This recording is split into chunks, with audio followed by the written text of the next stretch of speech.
कि हिंदू धर्म में और हिंदुत्व में फर्क है, क्योंकि अगर फर्क नहीं होता तो नाम एक ही होता।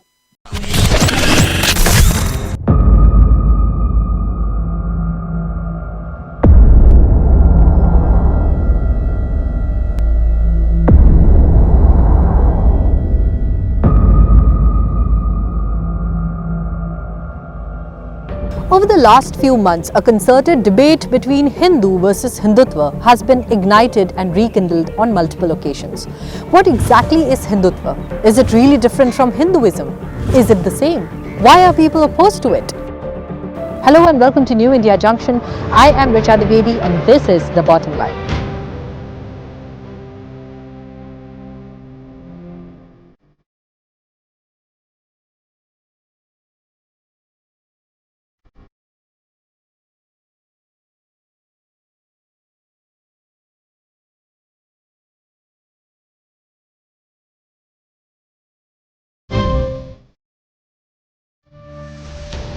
Since the same debate was recently rekindled, how about we take a comparative approach to examine the issue?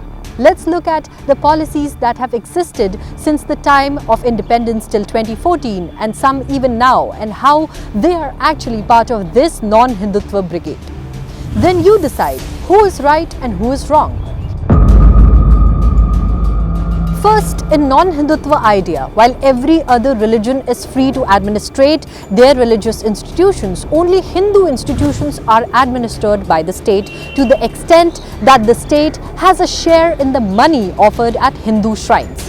If other religions are free to administer their shrines, why not Hindus? The Hindutva idea simply asks that Hindus be given same equal freedom as other religions. Second non-Hindutva hypocrisy appears again in the field of education. Take right to education, which mandates all institutions reserve 25% of the seats for children who cannot afford to pay.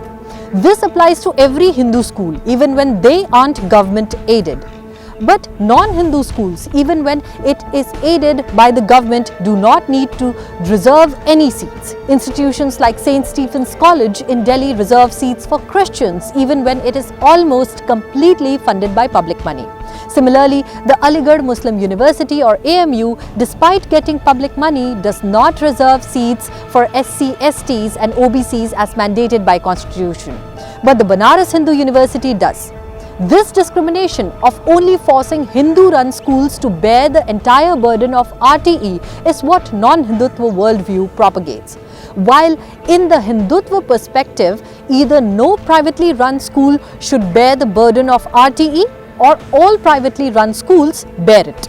Hindutva simply asks that state-funded institutions must not discriminate in student admissions basis their religion and must implement constitutionally mandated reservation laws. Third non-Hindutva reality. Every progressive law aimed at empowering women have been applicable to only Hindu women since independence. Muslim women were deprived of such advances. Even when the degrading and archaic instant triple talaq was banned, it wasn't without opposition from these very non-Hindutva forces. Is this really equality? Is it even secular? As opposed to this, Hindutva does not demand that progressive laws not be made to empower women. In fact, it vehemently champions this idea since that is its civilizational legacy. Hindutva merely asks for uniform civil laws for all women and not leave some at the mercy of medieval practices.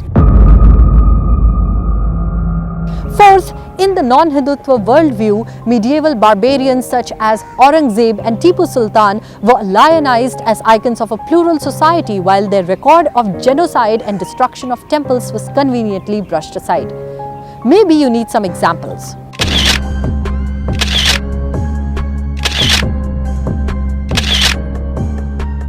The most sacred places of Hindus all bear testimony to the pillage and plunder by invaders and terrorists. And yet, the victims demanding justice became the villains for stoking communal disharmony post-independence, while the aggressors became icons of a fictitious medieval golden age.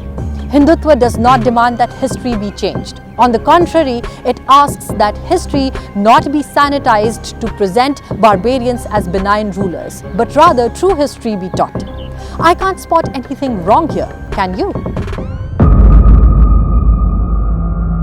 Fifth non-Hindutva reality is that even as nations across the world celebrate the contributions made by Panini to Sanskrit grammar or the invaluable additions that Sushruta made to advanced medical sciences or Aryabhatta and his contributions to mathematics, non-Hindutvavadis chose to not teach such historical Indian achievements in school textbooks. Hindutva does not demand that some fictitious account be taught as history, but equally that India's civilizational achievements before 6th century AD not be brushed aside on the altar of fake secularism and appeasement. The sixth non-Hindutva paradigm says that Hindus must be divided in smaller and smaller castes and groups, each played against the other, while non-Hindus, especially Muslims, were to be persuaded to vote as one bloc, else their religion would be in danger. If such bitterly opposed people could never think of themselves as Indians first, no problem. As long as the non-Hindutva dynasty's future was secure, it was all good. Since united people can rise together and ask for equality of opportunity, it was safer to inject poison in our minds and divide us. The Gandhi dynasty, the chief non-Hindutva force, could then morph itself as the protector of each such divided subgroup. Hindutva, on the other hand, asserts that people must be united in a broader nationalist ideological plane. Hindutva believes that it is not the divine right of one family to eternally rule over India, but that in a democratic India, everyone has equal chance to lead the country. Hindutva unites, non-Hindutva divides. The seventh non-Hindutva policy is that for non-Hindutva dynasty to remain in power, stifling India's economic progress was a necessity. Do you think it was accidental that socialism became a constitutional mandate under Indira Gandhi and not under Ambedkar's original draft?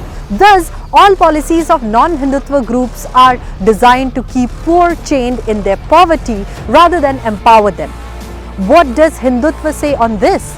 Hindutva does not believe in stifling individual creativity and economic activity, but rather stresses that each person must be empowered and given the freedom to choose their own destiny. The eighth and perhaps the most important non-Hindutva construct involves mental conditioning of the people in a newly independent nation. The Britishers, under the plan developed by Macaulay, designed a system which drilled an inferiority complex into Indians. But post-independence, instead of dismantling the obscenity, the new elite also adopted the policy and indeed promoted it with new vigor. They made us believe that Indians, primarily Hindus, could not achieve anything of world standard. It was their guiding philosophy. A dam inaugurated in 1950s by Nehru, completed 60 years later under Modi. A water canal project launched in 1970s, completed in 2021 under Modi. Despite bank nationalization by Indira Gandhi in 1971, it took a Modi and Jan Dhan some 45 years later for bank accounts to reach the poor. Why did people tolerate such misgovernance and not rise up in revolt? Because they were made to believe that they were inferior, with no history to be proud of. The Hindutva philosophy believes in the power of every Indian, especially the can-do youth generation, as Prime Minister Modi characterized this confident, full of self-belief generation. Today, India is setting world standards from startups to vaccines. It's delivering large projects before time, setting world standards in welfare delivery, and has the world's largest digital payments ecosystem. So these examples bring to us in stark contrast what the non-Hindutva political ideology is as opposed to what the Hindutva worldview is on the same issues. In essence, Hindutva has evolved from Savarkar's response to the forces of his time to now. Today, Hindutva is an economic, social and political reformist movement poised to unleash decades of growth and prosperity.